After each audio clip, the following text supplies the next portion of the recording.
একটি খবর ইতিমধ্যে ছড়িয়ে পড়েছে যে ট্রাম্প নাকি বলেছেন যে শেখ হাসিনা এখনো বাংলাদেশের প্রধানমন্ত্রী। নির্বাচনের আগে ট্রাম্প একটি বক্তব্য দিয়েছিলেন বাংলাদেশের বিষয়ে, সংখ্যালঘুদের নির্যাতনের ব্যাপারে তিনি নিন্দা করেছিলেন এবং বলেছিলেন যে তিনি যদি ক্ষমতায় থাকতেন তাহলে এমনটা হতে পারত না। এই বক্তব্যকে ঘিরে একেবারে রীতিমতো সরগরম অবস্থা।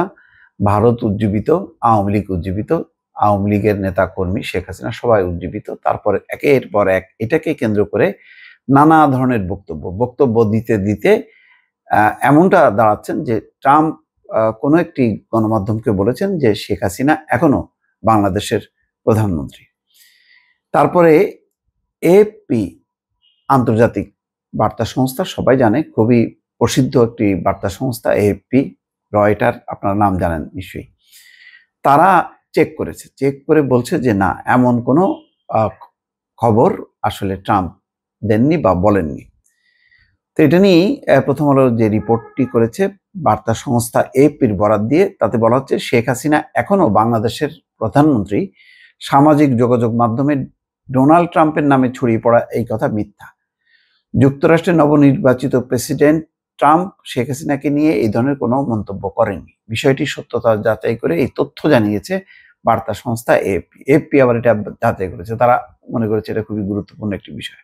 বুধবার এএফপির এক প্রতিবেদনে বলছে যে সামাজিক যোগাযোগ মাধ্যমে ছড়িয়েছে সম্প্রতি একটি সাক্ষাৎকারে ট্রাম্প বলেন শেখ হাসিনা এখনো বাংলাদেশের প্রধানমন্ত্রী, কিন্তু ওই সাক্ষাৎকারে এমন কথা বলেননি তিনি। এমনকি বাংলাদেশ প্রসঙ্গেও কোনো মন্তব্য করেননি নবনির্বাচিত এই প্রেসিডেন্ট। এএফপির প্রতিবেদনে বলা হচ্ছে একটি বিপ্লবের মধ্য দিয়ে বাংলাদেশের সাবেক স্বৈরশাসক শেখ হাসিনার সরকারকে উৎখাতের কয়েক মাস পর সামাজিক যোগাযোগ মাধ্যমের একাধিক পোস্টে মিথ্যা দাবি করা হয়েছে। যুক্তরাষ্ট্রের নবনির্বাচিত প্রেসিডেন্ট ট্রাম্প এক পোস্ট সাক্ষাৎকারে বলেন যে যেহেতু শেখ হাসিনা পদত্যাগ করেননি তাই তিনি এখনো বাংলাদেশের প্রধানমন্ত্রী। শেখ হাসিনার পদত্যাগপত্র দেখেননি। সম্প্রতি স্থানীয় একটি সংবাদ মাধ্যমকে বাংলাদেশের রাষ্ট্রপতি এই কথা বলার পর হাসিনার পদত্যাগ অবৈধ হওয়ার বিষয়টি সামনে আসে। এটাও আবার একটা চালাকি, যে ওই যে সংবাদ মাধ্যম বলেছে রাষ্ট্রপতির বরাত দিয়ে যে শেখ হাসিনা তার কাছে পদত্যাগ করেননি, পদত্যাগপত্র দেননি, তিনি আমাকে না বলেই চলে গেলেন। তো জনপ্রিয় সামাজিক যোগাযোগ মাধ্যম ফেসবুকে 9 নভেম্বর বাংলা ভাষায় লেখা একটি পোস্টের কথা উল্লেখ করা হয়েছে এএফপির প্রতিবেদনে।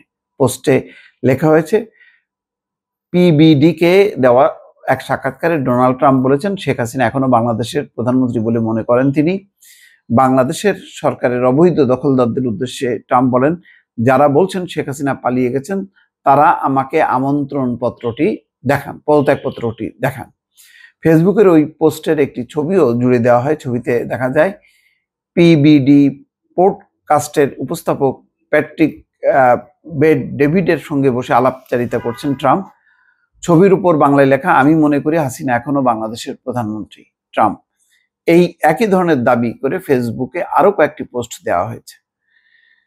এপি বলছে ক্ষমতাচ্যুত প্রধানমন্ত্রী শেখ হাসিনার পদত্যাগপত্র দেখেননি। রাষ্ট্রপতি মোহাম্মদ শাহাবুদ্দিন স্থানীয় একটি সংবাদ মাধ্যমকে এমন কথা বলার পরই শেখ হাসিনাকে নিয়ে ট্রাম্পের নামে সামাজিক যোগাযোগ মাধ্যমে এই কথা ছড়ায়। যাই হোক, এটা বুঝতেই পারছেন যে বাংলাদেশের ট্রাম্পকে নিয়ে যে খেলাধুলা, যে 10ই নভেম্বর শহীদ নূর হোসেন দিবস উপলক্ষে শেখ হাসিনার একটি অডিও ভাইরাল ছড়িয়ে পড়েছিল, তাতে তিনি নির্দেশ দিচ্ছেন যে রাস্তায় নামতে হবে এবং ট্রাম্পের ছবি নিয়ে, যাতে বাধা দিলে দেখানো যায় যে বাংলাদেশে ট্রাম্পের পক্ষে যারা নেমেছিল তাদেরকে বাধা দিচ্ছে সরকার। এরকম একটি প্রচার এবং কিছু পোস্টার সম্বলিত কিছু যুবককেও গ্রেপ্তার করা হয়। তো এই সমস্ত এখন চলছে একটা গোষ্ঠী, নানা ধরনের ফাঁদ পাচ্ছে সামাজিক যোগাযোগ মাধ্যমে, তার মধ্য দিয়ে একটু সরকারকে একটু ধাক্কা দেওয়া, দুর্বল করা, এইসব উদ্দেশ্য, এছাড়া আর অন্য কিছু না। দর্শক ভালো থাকবেন, আল্লাহ হাফেজ।